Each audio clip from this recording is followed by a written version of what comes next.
拍摄工作真正开始之前就要进行。那比如说在这边我有一个例子，这个是阿凡达。那我们这边看到的这一段片段呢，其实在后来真正的电影当中并没有纳入。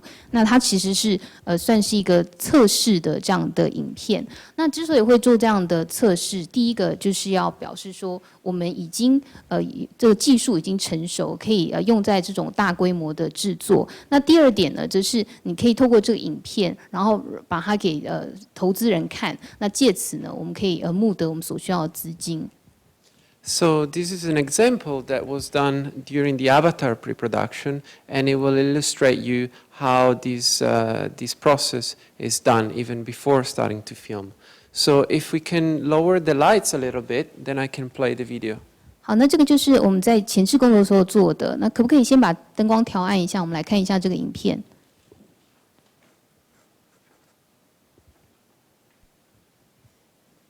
You only come and make problems. Only. Okay, fine. Fine. You love your little forest friends. So why not just let them kill my ass? What's the thinking? Why save? Yes. Why save? You not fear. You strong heart. But stupid, ignorant like child. Your fault. You're like a baby, making noise, don't know what to do. Easy. Fine.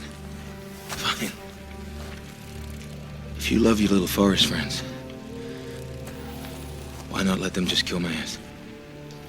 What's the thinking? Why save you? Yeah, why save me?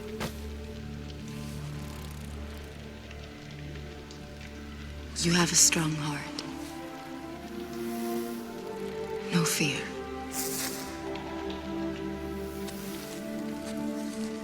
But stupid, ignorant like a child.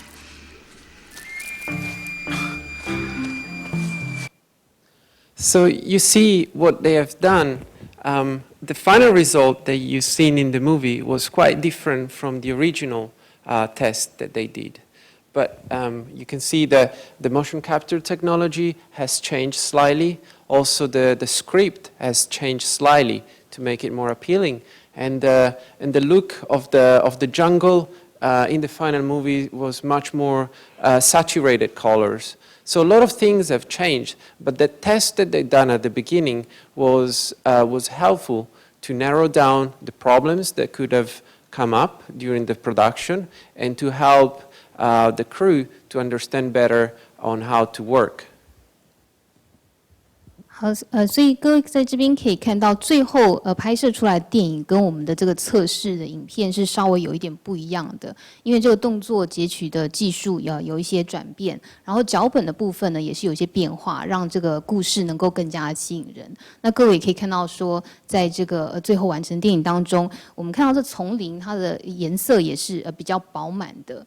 那但是呢，我们一开始做的这个测试还是非常的有用，因为它可以让我们来去点出我们可能会碰到的一些问题是什么，然后让这个电影的制作团队能够了解如何用这样的方式来进行工作。So the tests help you to narrow down the problems. Another thing that you need to do once you are in the pre-production stage is to have a better idea of what the things that are written in the script will actually look like. So what you do is you have a person or a team of people that work in the concept art department, and they will be responsible for reading your script and deciding what visually the sequence would look like. So they will start working not much on the animation side of the things, but they will work on fantasizing and trying to think of how the look of the final image would be. In this case, this is an example of what it was done on Tintin. They started from the original cartoons done in the 60s and stuff, And those original comic books, they didn't have any shading, they didn't have any 3D or lighting information that would have been helpful for the 3D artists. So what they did was they hired some concept art artists that gave a better understanding of the volumes, of how the light would work in specific condition, and that then helped the 3D artists to generate the 3D images that you have seen in the final movie. 好，这刚才提到说，在这个前置作业的时候做测试，可以让我们来先点出来可能面对的问题。那接下来呢，在这个前置工作的阶段呢，我们还有另外一个工作，也就是我们在看脚本的时候，脚本之后它视觉化会是什么样的面貌？那这个时候呢，我们可能会有一个人或是一个团队来进行概念的设计，然后负责这个工作的人呢，就是要去读脚本，然后来想想说，在这个连续拍摄的时候，它的视觉会是如何的呈现。那在这边呢，并不是说做动画这样的工作，而是去想象说这个电影拍出来，它最后的画面会是如何。那在这边呢，我们给各位一个例子，就是《丁丁历险记》。那《丁丁历险记》它本来是在60年代的时候是一个漫画，可是它这个漫画呢，当然它是一个平面的，所以它并没有这种立体的设计，然后也没有像是灯光照明这种的资讯。那这个时候呢，我们就请概念艺术的这个团队来想象一下说，像这样的画面，如果说再加上灯光照明，然后还有它的体积是如何呈现，那像这样的最后做出来这个概念设计呢，就能够帮助3D 的艺术师。Cool. So the concept art, in this case, in case of Tintin, the problem was that just relying on the flat images wasn't enough. If you as directors have an idea, you need to have somebody that can translate this idea into images. So the first step is to collaborate with concept artists that normally work really, really close to the director. They sit together, the director explains the feeling, the mood that he wants to transmit with that specific shot, and then the concept artist will generate the proper lighting condition and environment that can transmit that specific type of feeling. 好，在刚才讲到这个《丁丁历险记》当中，它当然问题就是它本来是一个平面的漫画，所以说光是靠平面漫画这样的这种画面的话是不够的。那这个时候呢，导演他就需要有一个人能够帮他把这个原来的这种平面的这个画面呢转化成3D 立体的画面。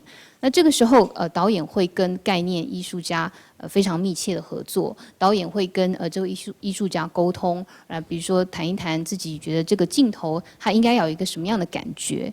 那这个时候呢，艺术家在听到了这些资讯之后，他就可以再去想象这个画面的光要如何打，然后它的环境会是有什么样的面貌。And now I have a good example that normally I like to make a quiz about it, but today I'll be good and I'll just illustrate how this is working. So this is a photograph that comes from a volcanic eruption in Hawaii. And you can see these are the rock cooled down that as a result of the volcanic eruption. Here's another photograph that gives you a better understanding of what's going on. You can still see the lava in red over there, and all these really dark, almost black rocks. And there's one more picture that shows you the textures and the pattern of this specific event. And all these are references, images that are really easy to find online.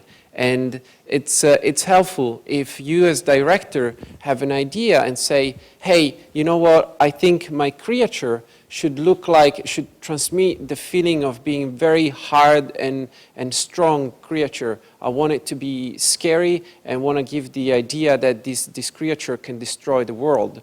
And so you start doing a little bit of research and then consulting with your concept art artists, and you provide something like this. You provide a good input. And then guess where this input ended up being? Look how close the images that I showed you before ended up being on this example. This is an example of concept art that was done for Godzilla. And what they have done was this process of working and refinement that starts from references and starts from simple things that can be provided as a tool for concept artists, and then they will become helpful information for visual effects artists. 好，在这边我要给各位另外一个例子哦。通常呢，我都会来考大家，我想问各位说，这一开始的照片最后会变成什么样的生物？那但是我今天就不要考大家了。那刚才第一张照片呢，我们看到就是夏威夷火山爆发的时候，我们看到了一些岩石。然后第二张照片呢，就是这个从比较远的地方拍的这个照片呢，我们就可以看到说当时是什么样的状况。所以那个红色的部分呢，就是那个火山它爆发的时候还会有的一些熔岩。那另外这个比较接近黑色部分的话，则是岩石。然后第三张照片呢，就是比较近，我们可以看到一下这个岩石的纹理是如何。那其实这些照片呢，都是很容易在网络上就可以找到了一些图片，可是它却非常的有帮助。比如说这个导演他可能有一些想法。他想说，我的电影当中它有一个生物，那这个生物呢，它是非常的强壮，而且呢，它可能身体是非常坚硬，然后是很可怕的生物，可以摧毁全世界这种可怕的怪兽。那这时候你可能就要先去做一些研究，然后呢，导演再跟这个概念艺术师来共同讨论。好，我们刚才看到这些照片呢，最后的结果是什么？就是哥吉拉。那我们刚才看到一些比较就是拍到腿的这个部分呢，我们就看到说这个哥吉拉的这个身体，其实跟我们刚才看到的这个火山熔岩的这些岩石是有一点相像的。所以这整个就是一个不断的在精进这个画面的一个流程。你先从一些很简单的这种参考资料开始，然后再慢慢一步一步把这个画面想象出来。那这样的画面呢，最后对于这个特效的这些工作人员都会非常有帮助。Cool. Thank you.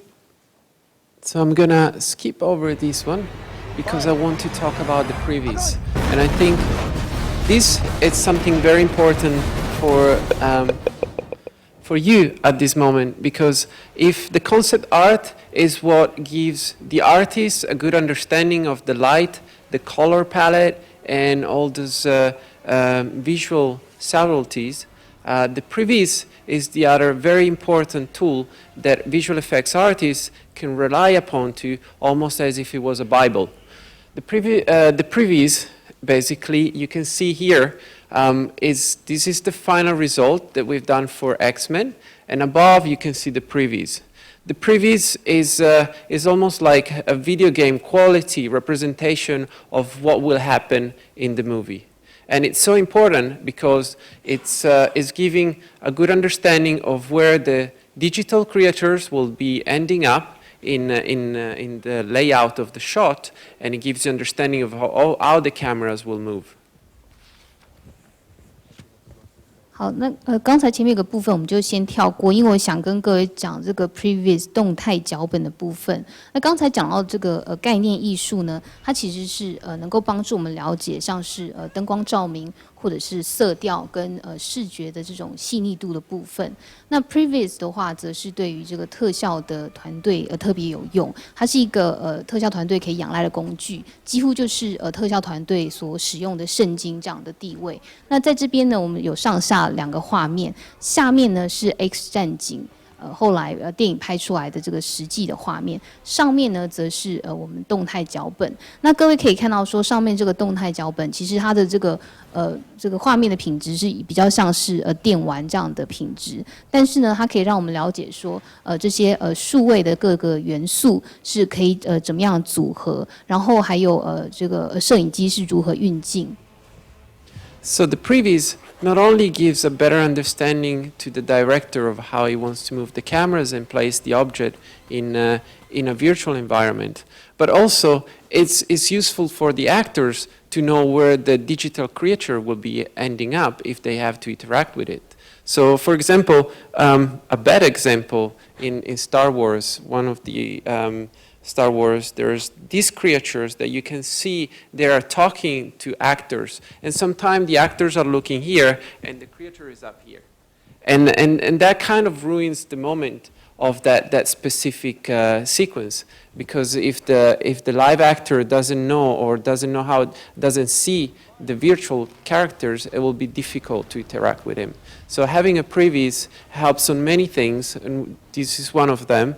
And it's very useful, and I recommend you all to have to spend some time doing a previs if you end going to use visual effects in your productions. 所以像这个 previs 动态脚本的话，它就是可以让导演来了解说，像是他的摄影机如何运镜，还有在一个虚拟的环境当中，这些物件都会放在什么样的位置。那但另外很重要的一点就是，如果说演员需要跟虚拟的生物有这种对手戏的话，其实这个previs 也非常的重要。那我这边给各位一个比较不好的例子，就是在《星际大战》当中，曾经有一幕是演员必须要跟一个虚拟的生物对戏。可是呢，我们后来看到这个最后的结果是，这个演员跟这个生物呢，他们的眼神是没有办法交汇的。所以说，最后的这个呈现的结果就是一个比较不好的结果。那也因此previs 动态脚本非常的有用。那我会建议各位，如果说在各位的制作当中需要用到视觉的特效的话，也花一点时间来做这个动态脚本的工作。And the previs is not only helpful for big movie productions like in Hollywood. What I thought on coming here is I don't want just to give you the idea that this is what they do in Hollywood and cost like $100 million. And I want to give you the idea that some of this technology, although this is the top, they can still be applied to smaller productions. And if you understand how they work, then you can very easily replicate them and reduce the cost according to the budgets you have. So I have another video coming up here that illustrates how these can be done and apply to TV productions as well. This is an interview with Andrew Orloff, which is a VFX supervisor of a TV series called Once Upon a Time. And I will play it now, and I'll show you how they use the very similar techniques on their production as well. 好，但是呢，我想要提醒各位的是 previs 动态脚本并不是说只适合好莱坞这种大制作，因为我觉得我不想要让各位有一个印象说你必须要花非常多钱，然后要有这种很多的很大的这种制作团队，你才可以做到这样的效果。其实某一些科技呢，也是可以用在一些比较小型的制作。那如果说各位知道说这样的工作流程是如何进行的话，其实就可以复制这样的做法，但是把规模缩小，用在适合自己的这个制作上面。那在这里呢，我要给各位看一个影片，这个影片就告诉我们说，这些技术其实也是可以用在电视的制作。那这里呢，这个影片是一个访问，它是跟有一个电视的影集叫做《Once Upon a Time》童话小镇，然后这里呢是访问到这个影集的特效总监，你们可以看一下这影片吗？ Thank you. One of the big preparations we need to do is which sets are going to be virtual and which sets are going to be practical. And either way, Michael Joy and his art department and I are working together to decide how we're going to create this world. If there's something that has to be designed, I do a little cartoon, and then it's pre-visualized by artists who make a full-color illustration. And that's sort of how we communicate with pictures. And you see that they use the previs as well, and they use concept art, just like we do for Hollywood productions. And then I have another, and then I'll let the translation go, but I have another clip that I want to play next that is from Games of Thrones, which shows you again that the same technologies can be applied to the to TV productions as well. 各位刚才在影片看到这个电视的制作呢，有用到previous 动态脚本，还有概念艺术这样的做法，就跟好莱坞的电影一样。那接下来呢，我也会给各位看另外一段影片。那这另外一段影片呢，是从这个权力游戏当中来的，所以也是再次跟各位强调说，其实这些相同的技术都是可以用在电视的制作。I'll play one more video. 我们再看一下影片。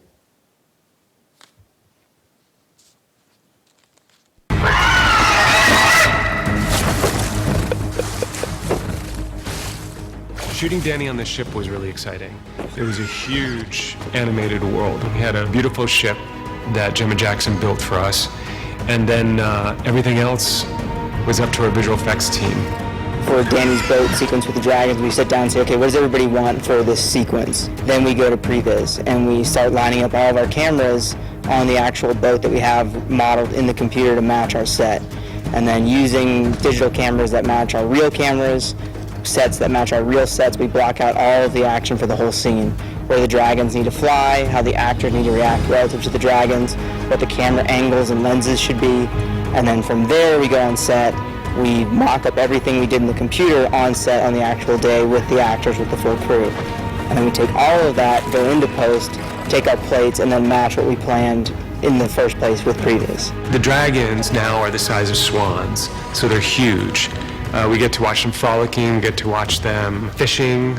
Danny interacts with the dragons. It's really hard sometimes to work with an actor who is having to interact with a creature that isn't there. And so we try as much as possible to give them something to play against, to give them something to look at and to touch. On set we use a green tennis ball on a stick. It's the standard way of getting eye lines correct and interaction. And I tend to puppeteer that myself because I sort of pre-perform what the dragon's going to do. And also you have to help the actor feel as if they're interacting with something and they're not sure what it's going to do. So I push against Amelia's hand a little bit, or take it away, or nudge her, or just do little things that I would imagine a dragon would do. And then she interacts with it. And we also have rubber stand-in dragons that are roughly the right size, roughly the right color. So you can see these techniques get applied to all sort of different productions, and in this case it was very helpful for them to have the initial camera work done, so that then when they're on set they can match and make the virtual camera continue into the motion up to the point where the camera gets close enough to the boat and they switch with the real camera.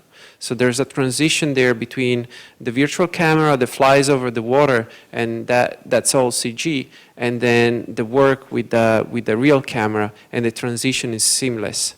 And having a previs helps a lot for these sort of things.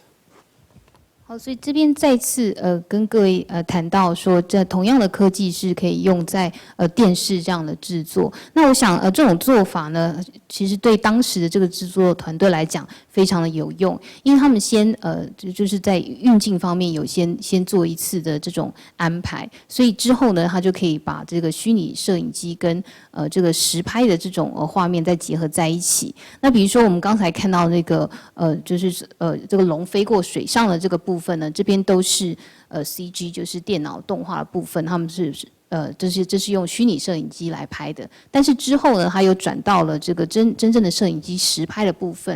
然后我们可以看到说，这两种不同的摄影机拍摄的画面，其实它是可以无缝接轨，所以我们看到说，刚才也不会觉得说有突兀的地方。Great. So once you have the previs, they're done, the tests and the R&D, you can start going in production.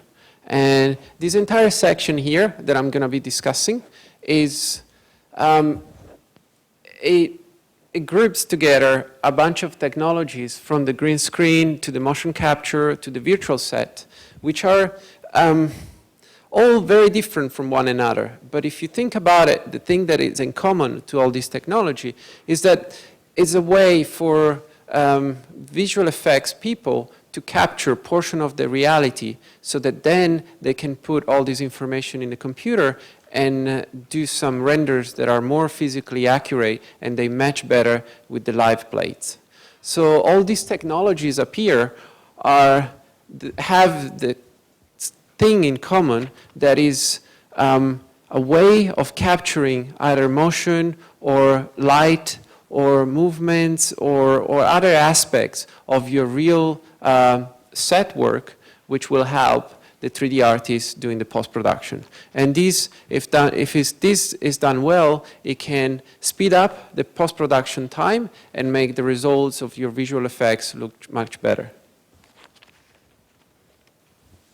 好，所以我们做完了像是研发、测试，还有这个动态脚本部分呢，我们就可以进入实际的这个拍摄的制作过程。那在这个制作过程，我在这边列出了非常多不同的技术，比如说像是green screen 绿幕，还有像是动态截取或者是虚拟场景。那这些技术呢，看起来是非常的不同，可是呢，他们也是有一些共同点。那它的共同点就是要让这个特效的团队能够捕捉到写实的一面，不管说是像是光线，或者是动作跟情感情绪的这些部分。那有了这些捕捉到这些写实的这种资料之后呢，他们可以再把这个资料放到电脑当中，然后来进行算图。那最后呢，再跟这个实拍的部分